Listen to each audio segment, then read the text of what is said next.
You've been eating healthy. You try to sleep early.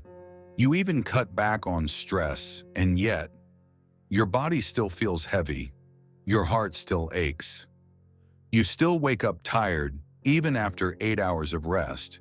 No diagnosis, no explanation, just a quiet suffering that lingers in the background of your life. What if it's not your habits? What if it's not your age? What if it's something inside you that's been quietly poisoning your health for years without you even knowing? In Buddhist teachings, there are 5 inner poisons, not chemical, not viral, but emotional, energetic, and spiritual. They live inside our thoughts, our memories, our attachments. And over time, they don't just weigh down your spirit, they weaken your body. In this video, you'll learn how these 5 poisons might be the real reason your healing feels blocked, your body feels tired, and your energy never fully returns. If you've done everything right and still feel unwell, this message is for you. Because healing isn't just about what you put in your body. It's about what you allow to stay in your mind, breath, and energy. And the first poison we must confront, the one that burns the loudest, yet often hides the deepest, is anger. Let's begin. 1. Anger, the fire that burns your organs. Anger is not always loud. Sometimes it's silent. It doesn't always erupt. It simmers. It might not show up as shouting or fists on tables. It might appear as chronic tension in your jaw, a tight chest that never quite loosens, or a sharp, reactive edge in your tone that even you don't fully understand. And because it's invisible, we often dismiss it. But in Buddhist teaching, anger is considered one of the 5 inner poisons, not because it makes you a bad person, but because of what it does to your body, mind, and energy when left unacknowledged. Anger, when buried, becomes heat trapped in the system. It rises into the chest, clenches the gut, disturbs the breath. Over time, it wears down your natural balance. It keeps your heart racing, sleep shallow, and digestion sluggish. Your body no longer knows peace. It's always preparing for the next attack, even if none is coming. And it's not just the outbursts that damage us. It's the suppression, the anger you were never allowed to speak, the things you swallowed for years to keep the peace, the people you forgave on the surface, but never truly released in your heart. In Zen stories, there's a tale of a monk who grew ill every spring. When asked why, his master told him, "Because every winter you bury your anger in silence, and in spring it blooms with flowers." That anger, held in the body through seasons of denial, had become illness. A garden of unspoken rage that no medicine could treat, because it was never a matter of the body alone. It was the energy of emotion turned inward. When anger is turned inward, it corrodes. It often disguises itself as fatigue, as cynicism, as a cold kind of distance from life. You may find yourself less joyful, less curious, quicker to shut down or withdraw. And the worst part is, it begins to feel normal. But anger never truly disappears. It only sinks. And what sinks hardens. Energetically, anger compresses the flow of your life force. It tightens your energetic field, lowers your vibrational presence, and begins to attract more conflict than resolution. You start drawing in situations or people that echo that same sharpness you never got to release. Your world mirrors what you carry, even the things you hide. Emotionally, anger is often not the root, it's the mask. It hides sadness, betrayal, and powerlessness. We express anger because it feels stronger than grief, because it gives us control when we feel most helpless. But that illusion of control comes at a cost. The more we rely on anger to feel strong, the further we drift from true inner stability. In Buddhist understanding, anger arises from unmet expectations and deep attachment to how things should have been. It resists what is. It fights against the present moment. And this resistance creates suffering, not just emotional, but cellular. Your body is not your enemy. It doesn't punish you for anger. It absorbs it because you never had the space to release it. But space is exactly what anger needs. Not judgment, not shame, just space to be seen, felt, and finally let go. Healing from anger is not about suppression, it's about honest acknowledgement, naming the heat, tracing its root, and allowing the breath to cool what the body has been holding for too long. Sometimes that means sitting quietly and asking yourself, who am I still angry at that my body has not yet forgiven? Other times it means breathing into the place where your body tightens and whispering, I see you, I hear you, and I no longer need to carry you like this. Forgiveness doesn't mean agreeing with what happened. It means you choose freedom over inflammation. You choose softness over survival. You choose to stop reliving pain in your bloodstream. In one Zen temple, an elder once said, a person with no enemies in their heart sleeps like a still lake. That lake lives in you, but you cannot find its surface while holding the heat of wars you never finished. So ask yourself gently, where has your anger taken root? And what would happen if today you permitted it to leave? Now that we've seen how anger burns beneath the surface, we must look at something even quieter, something that doesn't explode, but wraps around you slowly, gently, like a chain. It's not as sharp as anger, but it binds you just as deeply. Let's step into the second poison, attachment. 2. Attachment, the chain that chokes your energy. Some poisons don't scream, they whisper. They sound like, what if they never come back? I can't live without them. I'll only be okay if this goes the way I planned. This is the voice of attachment. Unlike anger, attachment doesn't surge through your veins. It settles softly, quietly around your mind like a fog. It disguises itself as love, devotion, loyalty, or ambition. But its true nature is resistance. Resistance to impermanence, to uncertainty. Let life unfold without your grip. In Buddhist teachings, attachment is not love.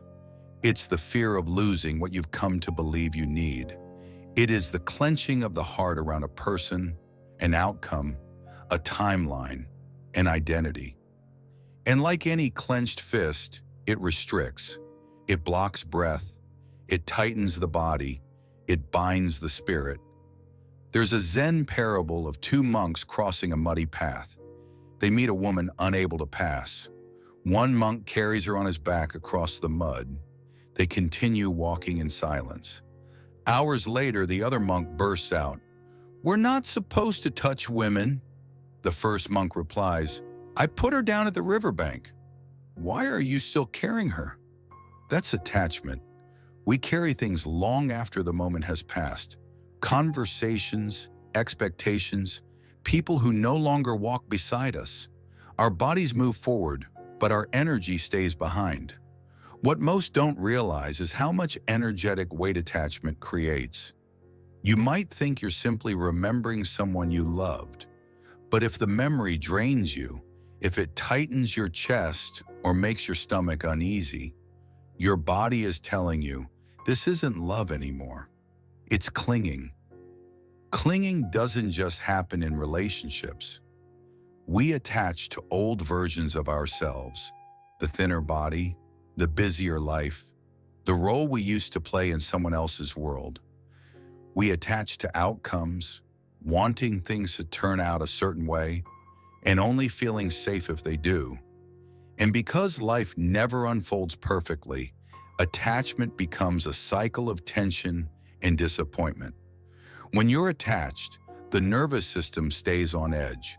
Your mind loops around the same thoughts. Your breath shortens. Your body subtly prepares to be hurt again. The cost is present. You can't fully inhabit your now when you're mentally gripping a past or future that refuses to obey your plans. There is something deeply exhausting about trying to control what you cannot hold. And yet, so many of us do it without realizing we're giving our peace away in the process. Attachment is fed by the illusion of permanence, the idea that people will stay the same. Those roles won't shift. That which brings joy today will always do so. But Buddhism reminds us everything is impermanent. Every person, every phase, every feeling. This isn't meant to scare us. It's meant to liberate us. When we accept impermanence, we stop gripping. We allow joy to be joy without needing to own it. We allow love to be love without chaining it to a condition. We begin to flow with life instead of dragging against its current. The irony is, the more we release attachment, the more beauty we experience. Because we're finally present enough to see it. The breath softens, the body relaxes, your field of energy expands, and with it, the space for healing, creativity, and unexpected grace. In relationships, letting go of attachment doesn't mean you stop caring. It means you stop trying to control how the other person shows up. You love them as they are, not for what they were or who you wish they'd become. In your inner world, releasing attachment means allowing yourself to finally evolve. You no longer try to stay small just to stay familiar. You allow the old version of you to pass gently, like leaves in a stream. So ask yourself, what are you still carrying across the river that's already far behind you? Who are you trying to hold in your energy, even though life has already moved them forward? Letting go isn't passive, it's powerful. It's not rejection, it's release. And in that release, your energy comes home. But sometimes, even when we try to let go, something stops us. A quiet voice inside says, "You don't deserve peace yet. You're still guilty." That voice doesn't come from wisdom. It comes from the third poison. Let's look into the shadow that doesn't shout, but silently sinks the heart. Guilt. 3. Guilt, the poison that sinks the heart. There is a heaviness that doesn't come from the body, but from somewhere much deeper. It's the weight of words you wish you never said, of moments you can't go back and change, of choices that seem right at the time, but now live in your memory like unanswered questions. This is guilt. Unlike anger or attachment, guilt doesn't burn. It doesn't cling. It sinks. It sinks into the chest like a stone, pressing on the heart with quiet regret. You may smile, you may carry on, but deep inside something whispers, "You should have done better. You failed them. You don't deserve to feel at peace." In Buddhism, guilt is often seen as one of the most misunderstood poisons, because at its root, it often begins as something noble: remorse, reflection, responsibility. But left unchecked, it transforms into self-punishment, a kind of emotional imprisonment that doesn't seek to learn, but to suffer. You begin to wear it like a hidden robe, invisible but heavy. You might not even name it as guilt. It shows up as chronic self-doubt, as the refusal to receive kindness, as the belief that you're not allowed to feel joy because of something you did or failed to do long ago. The body responds, the chest contracts, breath becomes shallow. Your nervous system, sensing unresolved conflict, stays slightly on guard. You might feel tired for no reason. You may have moments of peace, but they're quickly followed by a quiet voice that says, "Don't forget, you're still guilty." And the most painful part? it often doesn't come from great crimes. It comes from the ordinary regrets of being human. A child you wish you loved more patiently. A parent you lost without saying all you needed to say. A relationship you let go of too quickly or held on to too long. In Zen stories, there's a tale of a young disciple who once stole a small bowl of rice to feed his sick sister. Years later, though he had become a devoted monk, he refused to sit with the others during meals. "I don't deserve this nourishment," he would say. One day the abbot sat beside him and placed food in his bowl, saying, "By refusing to receive what is freely offered, you dishonor the rice and the hands that offer it." That is the turning point, to realize that guilt is not a path to redemption. It's a loop, and you don't escape it by shrinking. You escape it by choosing to open it again. Energetically, guilt creates stagnation. It locks your energy in the past. You begin to attract experiences that reflect your unworthiness, not because life is punishing you, but because you quietly expect to be punished. And the longer you live with guilt, the more it starts to define your identity. You become the one who always apologizes, the one who avoids joy, the one who sabotages intimacy because somewhere inside you believe you're not worthy of being deeply loved anymore. But healing begins the moment you stop confusing guilt with humility. You can be humble and still receive love.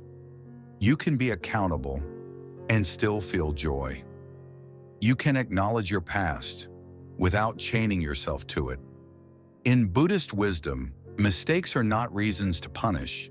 They are reasons to awaken.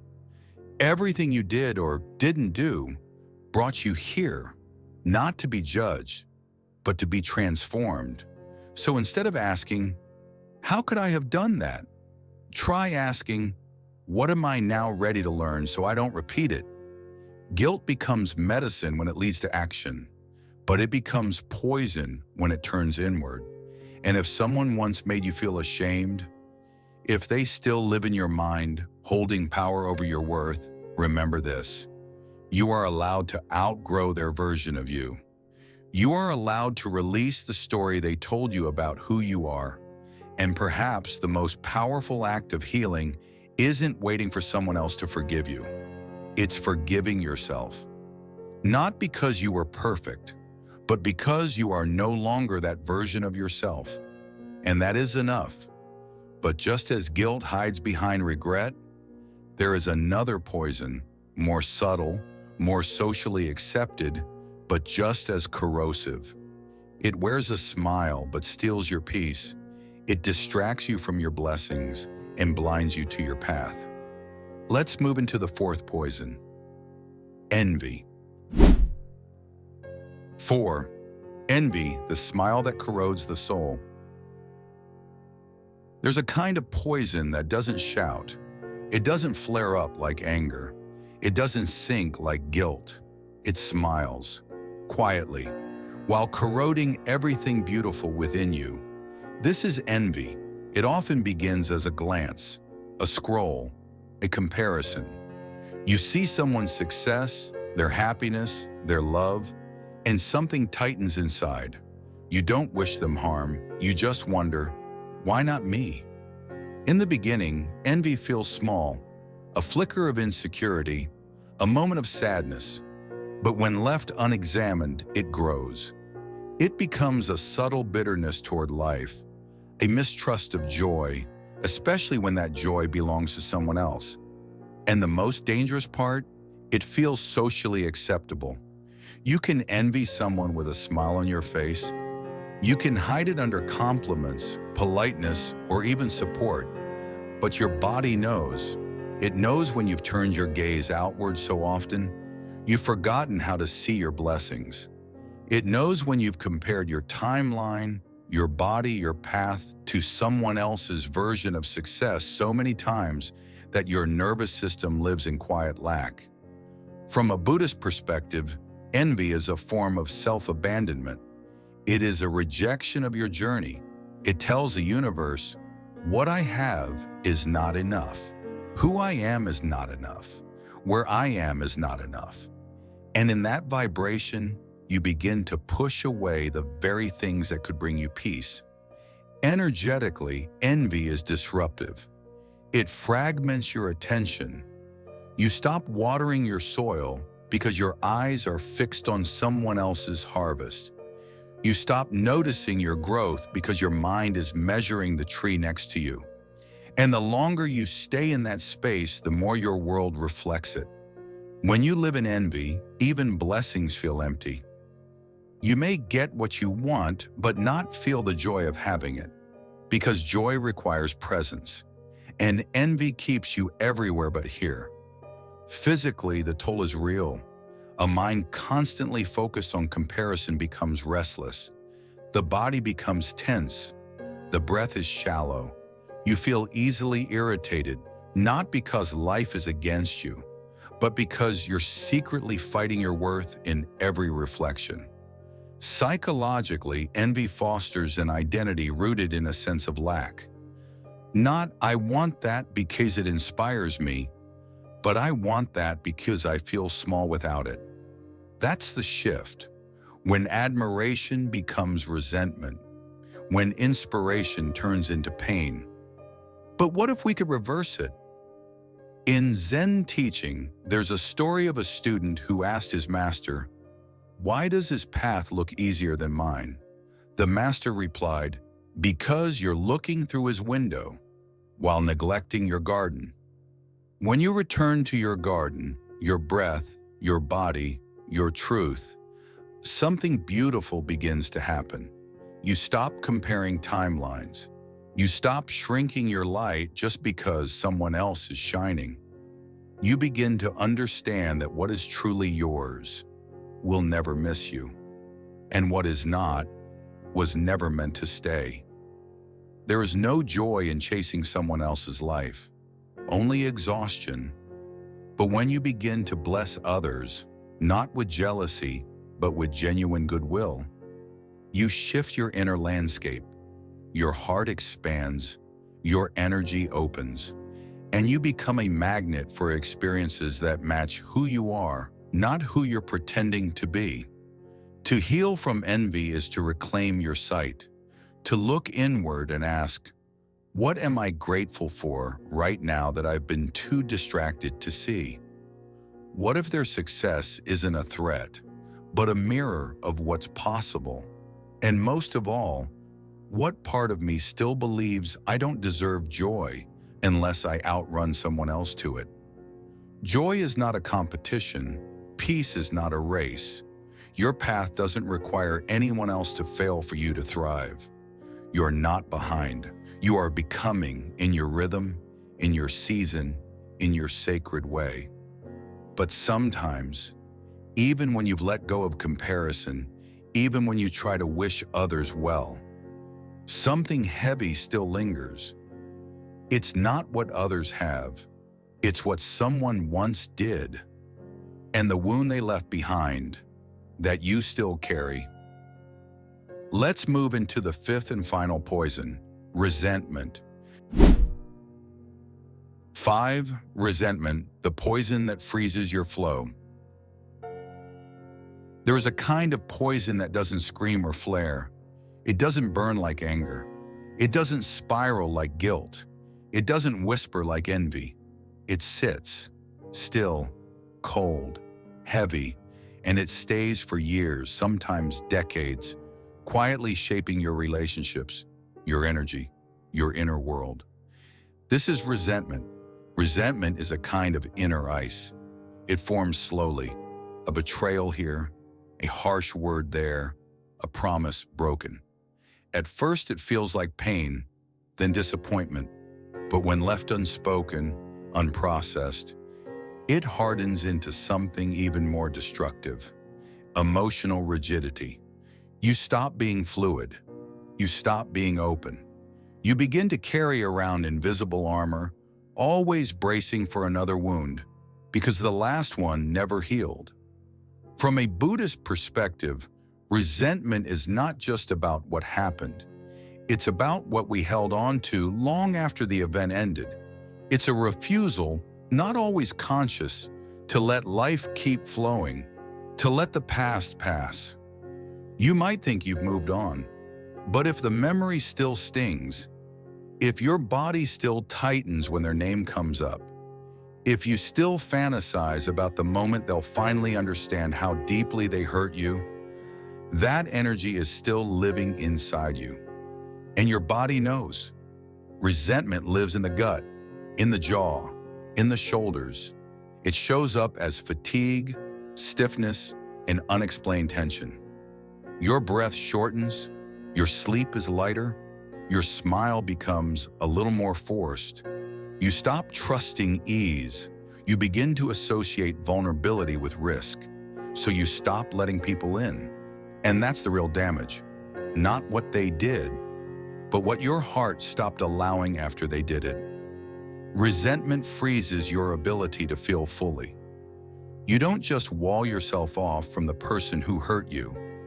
You start walling off joy, tenderness, connection. Your energy contracts. Your presence narrows. And suddenly, the wound becomes your personality. You become the one who was wronged. You wear it like a badge of survival. But survival is not the same as freedom. In one Zen teaching, a master said to his student, "You cannot hold the sword of justice in one hand and carry peace in the other." To keep resentment alive, even righteously, is to deny yourself the very healing you deserve. Now here's what's important. Letting go of resentment does not mean saying what happened was okay. It doesn't mean forgetting, excusing, or invalidating your pain. It means you are no longer willing to carry it. You are no longer interested in paying the price of someone else's wound. Energetically, resentment blocks movement. Your flow of love, creativity, and health begins to stagnate because you're still giving energy to a past moment that can never be undone. What if, just for today, you allowed that weight to melt? What if you could say, "I remember, it mattered, but I choose not to relive it every time I breathe"? There's a subtle but profound truth here. You don't need the apology to heal. You don't need the closure. You don't even need them to understand. You just need to choose your peace over the past. Forgiveness, in Buddhist understanding, is not for the other. It's for your return to center. It's the decision to stop letting the past interrupt the present moment. Not because you've forgotten what happened, but because you're remembering who you truly are without that pain. Resentment is a kind of pause. Forgiveness is the release button. It doesn't happen in a moment, but it begins with one breath, one choice, one whisper to yourself, "This is no longer mine to carry." And when you begin to let go, you'll feel it, not just in your heart, but in your body. The shoulders soften, the jaw loosens, the breath deepens, the flow returns. You were never meant to be frozen. You were meant to move, to grow, to heal. You've seen them now.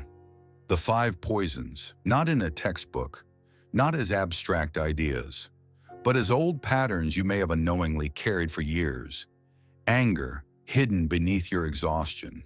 Attachment, masked as loyalty or control. Guilt sits silently in your chest every time joy knocks on the door. Envy, turning your gaze away from the blessings that already surround you. Resentment freezes parts of you that long to move forward. And perhaps for the first time, you don't just know these poisons. You've felt them. You've recognized their voices. You've seen how they've shaped the way your body aches, the way your heart closes, the way your energy dims. But here's the truth I want to leave with you. These poisons are not a life sentence. They are invitations to look deeper, to soften, to come home. You don't have to fix yourself. You're not broken, you're healing. Every time you breathe with awareness, Every time you choose kindness over reaction, every time you release a little of what you no longer need, you are returning to who you truly are beneath all that pain. And that version of you is whole, is powerful, is free. The body knows how to heal, but it needs your permission, your trust, your willingness to stop feeding what depletes you. So I invite you, gently, sincerely, to place one hand on your chest and say to yourself, I am allowed to let this go. You don't need perfect timing.